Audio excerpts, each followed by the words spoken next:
May kind Kratebi. Koso. Office of the President, Flagstaff House, Accra. Date 29th April 2015.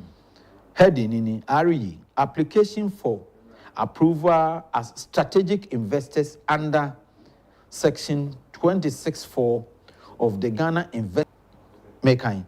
This is to inform you that on the recommendations of the Ministry of Finance, His Excellency the President has approved, His Excellency the President, President John Mahama, has approved the recognition of the undermentioned 10 companies as strategic investors.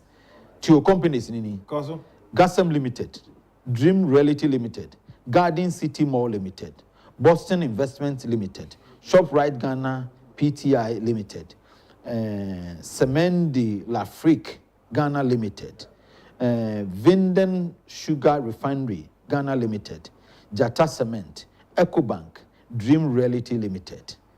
Yeah, what Dream Realty Limited and I'll say this recognition is mainly in respect of capital goods and equipment that will be imported and purchased locally from bonded warehouses solely for implementation of the project.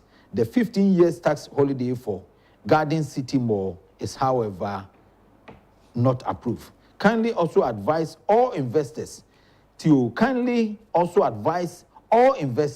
take advantage of existing incentives in Ghanaian tax code by liaising with the Ghana Revenue Authority for assessment of tax.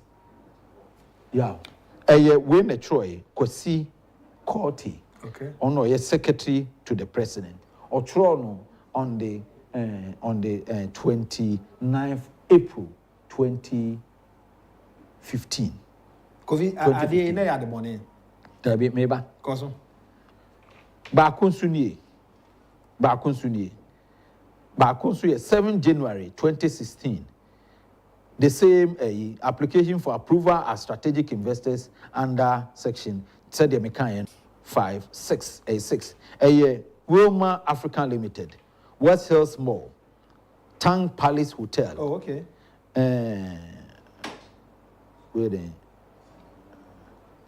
Mabani 7 Company, Sunon Asogli Power, and Quantum Power Ghana. Exemptions. Good. Share some the American about we are talking about 16 companies. Omunya exemption, tax waivers without approval from Parliament. Back year 2015, one batch year 2015, another batch year 2016. Yema tax waivers without exemption. Strategic companies, no? Yes, so strategic investors. These investors are strategic. Say yenyawomo or mine bebo. Intino as I say a mawomo exemption. Enko Parliament kra. We under President John Mahama, or making reference to finance ministry. Finance ministry, you know, now you're near Atoforcing, and I know you're deputy, only Mona Korti, and you're deputies, and Setepe, a finance minister. The also 2015, when I account, we are getting more. But for now, 15 companies, as to the actual amount, but we are going to get them. Meridian Port Services. Yes, maybe. Okay. And I can tell you, looking at the companies that we are talking about, this one will run into hundreds of millions. And as 16 companies in the exemption. Meridian Port Services are your friend MPS. One more investment, one more they buy, now you're $1.5 billion. But you're over 800 million tax waiver. And then an open will be a computation, we might say $1 exemption be 5.5. Yeah. You understand? Yeah. Because if it is 5 million and Kebeye the and Kebeye 50%, but we give them more than 50%. Yes. And almost 1.5 billion about and I said 1.5 billion. Okay. 1.5 billion. Says I mean 50 no and yeah 50%. But we give them over 800. Yeah. That gives you a five. The major question I want to say na ya de bone na yam from so. No, me say medru ho. O say me ncheche mu nchire wo. Na me ncheche mu nchire Ghana for so. Intino ya mesre wa wadaroma. Medru ho no me yi wasem na no. Intino ye ma o mo sa exemption no. And na ye san ma o tax holiday. Okay. Won e wo mu mienu. Tax holiday ni say wo ye adwuma no corporate tax no. E free sa abre ye kro nyina na de chew. Untua. Na duru baabi a obi atua 25%, ye be mo wo tua 15%. Say after wo wie wo initial holiday no, ye san ma wo ye san ma wo ba ko na ye wo school no ye ko no friend sen. Un say holiday no na Debbie ba ko bi wo ho omo de man short term. Midterm. Exactly midterm no. Ye san ye ma holiday no a wo long vacation no ewia. Ni asan ma midterm so aye den. It's a long vacation here 10 years sir. Good. Di anu wia. Ni asan 5 years asan di su. Yeah, ma 15% instead of 25%. They are making what you say. Good. Until when mu nyina under President Mahama or the sanema we nyina Emma Ghana for edima abrofo. Me year edin me bubu oye. We jata cement and maybe few of them are Oma Kenyina foreigners. And omo enjoy our facility we. Fast forward. Yaba 2017. President akufo-addo nyame nhira no baabi owo bia. Na onto ne nkwam na onhu adwuma papa wode bre Ghana for ehun mfaso no. Onhu bi ansa na nyame afre no. And o say sane Ghana ha esitie no. Hawa ebo Ghana for so bebre no eye adwuma sem adwuma ni ho nti one ne pan 14 ase na omo ye se ene sa na tie dia ye hwe na ba bia district bia ye ntumi ma adwuma nko ho one district one factory exactly na adwuma ne ko ho a nkofo no emma because we dey say fact say enipa 20 ena afie bia wo mo free akurase e de ba kromu a na se ye set company wo ho na so fa mu 10 and you reduce no by 10 half koso meboa koso good entino ye hwe ne enye sa anhyehyeye no entime the one district one factory ba na one district one factory no kofo bebre wo ho a wo ma dwen say e ya ban no bie na kwan ato ho say so wo bi kra o koye no district ni mu na o say wo be ne sa meboa wo na se eye besia na opa meboa no anya besia ne bi se asase na opa meboa no anya asase no electricity me de beko ho ama wo ensuo me de beko ho ama wo na wa ye adwuma no wo ho no wa fa me nkofo no ebi na o ma ye adwuma no e de aboa na yenso yenya mfaso so na won so wa ya eno ne 1D1F no na masama wo akwanya se oniema wo de beba wo de baba ye sa adwuma no memma wo tax waiver through parliament na wo de akwakoye den akoye wadwuma no eno ni asem a president akufo-addo e de eto Ghana for tiri mu a enam so ye de to abama no so oma odi oseye oyo ema yewura alankyere manten afafrantowura ena odi no be ye minister no hwe trade and industries ni so ene ye set up one district one factory ene ye sa the Exim Bank so e kan ho koso na say wo benya sa akwanya we na wo de aye sa adwuma na opese wo de ye no na eno no na efi 2021 ebesi sa abre yi no exemptions wo mo de ko ho about 42 companies wo ka wo total exemption value ni ebomu a about 400 million yen ko fu esi wo mo mpenema ye ma wo mo sa exemption no ebesi ne eda so twentwen ye bo wo ho na enam senti no enkofo bebre wo ho a wo mo ne mo de aba no ya auction bebre wo ho so a esa the air continue oma san transit niema no wo oma are shipo niema no e de kɔ oman foforo so akɔ setting up ene wo mo ye adwuma ema yen Ghana fo a yen yede sa innovation way to say about a policy of this nature President akufo-addo ankasa gine kuma mu so de boaye no eye Cote d'Ivoire fo Mali fo Niger fo Benin fo Togo fo fa yen kofo ya investors ya yen ya boa wo mu yi ye omo de omo kɔ mu kuro mu akɔ bie adwuma no ama wo eno no de hustle bia enim na eno ne ye ka kire yen kɔfo yi say ebra na mo ma Meridian Port Services for a year tax waiver of over $800 million no na mo nyi Ghana ho na mo nim say eyeka ebra na mo ma 16 companies exemption no na mo nyi Ghana ho emra mo MPC a mo gina ho a mo ka say mo colleagues ni bi ede exemption aye business no na mo nyi Ghana ho na mo nka eho asem nkyere om nti den na 42 companies na assuming say ya them are foreigners no a mix okay na assuming say 42 companies obia so obefa nipa 20 a ya ayesen is it not about 840 people? Yes. And I hear fa wonu adwuma mu. Omo adwuma no abo. Kofi ma make a few messages na wanya kwan yi ano e de amae. Ora Opoku says the electric buses is it not going to compete with the private transport unions about fuel ho asem a enti Kofi asem ba ko a edi kan no she announced farmer me say competition ebeba no and also more yen den. And this one is coming from Joyce. She says, concerning what we are discussing now, I suggest they will factor in the cars that are assembled in Ghana will attract tax-free for doctors and nurses. And this Osusu said cars are assembled in Ghana and nurses and doctors are more kobe no.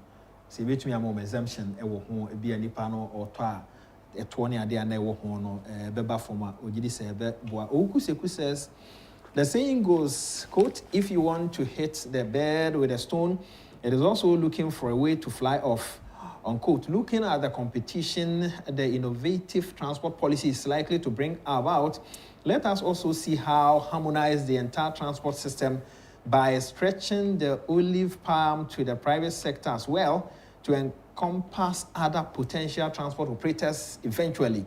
After all, Dr. Baumia's economic policy will be private sector driven. This one, Ora will say, same because of competition. More with the private sector and any yeah. The Edikain President, Vice President Baumia, were indicating strongly say, we no air for transport. Okay. Yeah, public transport system. You can public transport system. It is not only for public. One more young Casano.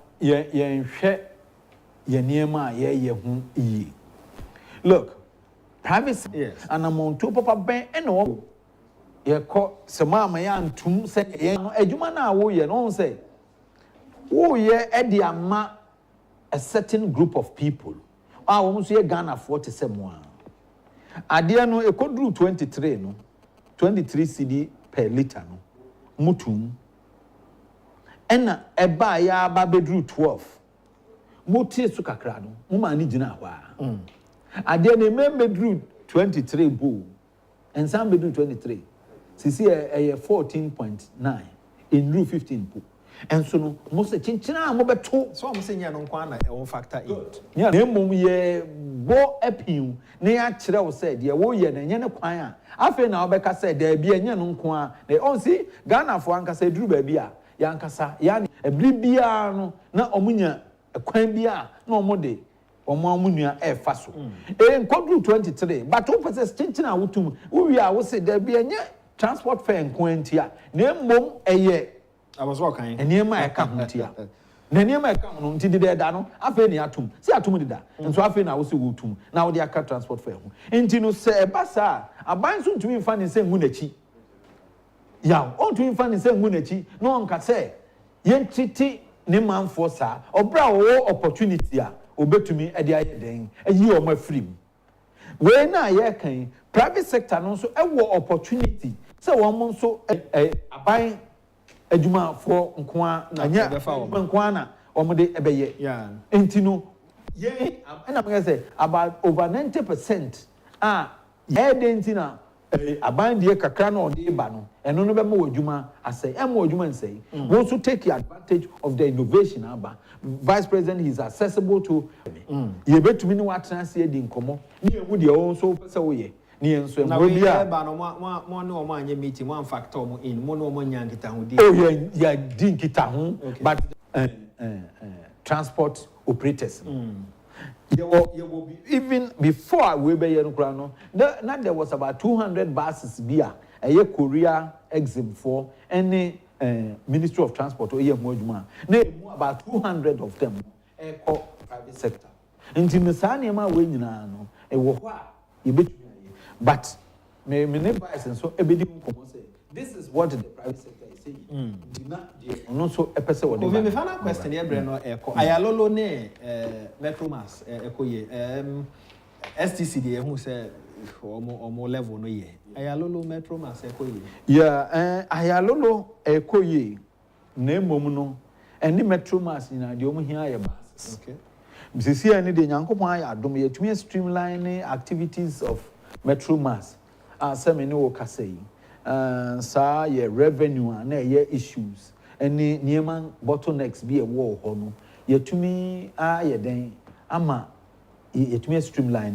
na sɛ yɛtumi nyɛ intracity but ɛno nso ɛyɛ major concern to the vice president ɛkwan bɛn so na yɛn nkɔɔfoɔ a wɔwɔ kurom no wɔn bɛnya parliament no ɛsɛ sɛ yɛn MP foɔ no yɛn nyinaa yɛhu ne sɛ ɛyɛ ade a ɛbɛboa yɛn sɛ yɛantumi anyɛ na yɛntumi angrante exemption ama na yɛ sɛ yɛfɛli yɛankasa yɛ policy a yɛde aba as aban deɛ nti ɛna aban de policy ɛnti sɛ aba a ɛho ba mfasoɔ ɛnɛ baabi a wonam biara no yɛa sɛ nyɛ sɛ mmerɛ na ɛkɔ a nka me sɛ meyi ayi akyerɛ wo a 1D 1F ɛho nkrataa akyerɛ wo na baabi a adu ne nkɔfoɔ a wɔn benefit ɛwɔ on stream a wɔn produce sɛ yɛwɔ mu mmienu yɛwɔ green ɛne yɛwɔ brown wɔn green no yɛ sɛ yɛ start adwuma no koraa foforɔ koraa from scratch ɛna brown no nso ɛyɛ adwuma no bi wɔ hɔ a na wɔn ayɛ wɔn pɛ sɛ wɔn yɛ expansion ebi mu wɔ hɔ nso a wɔn fɛ ɛno na NDC foɔ ɛnte aseɛ wɔn de suspicion sɛ nkɔfoɔ bi ɛbɛ benefit na sɛbi ɔman a yɛ tim na sɛ yaw deɛ yɛde bɛyɛ adwuma ne sɛ yɛ suspect sɛ obiara yɛ sei yɛ suspect sɛ obiara yɛ sei sɛbi yɛ ni evidence biara na emu bi a ɛmfata nti ne ni kwan sɛ yɛ ma wɔn exemption no yɛ ma wɔn tax waiver yɛ bisa sɛ adansi ɛwɔ ho ne sɛn a nkuta adansi biara ne kyerɛ sɛ wɔpɛ sɛ ɔha system no. Yeah, now the transport sector, private transport sector, their strategy is that they have adopted short distances. For example, from Accra, they will load to Circle and load to Achimota, then to a Fanko barrier. So if they are going to Isawam, that is what they do every day. Yes. I know you. Yes. Oh, Ntino, obedrun Sawamuno. Now I have about 4 stops.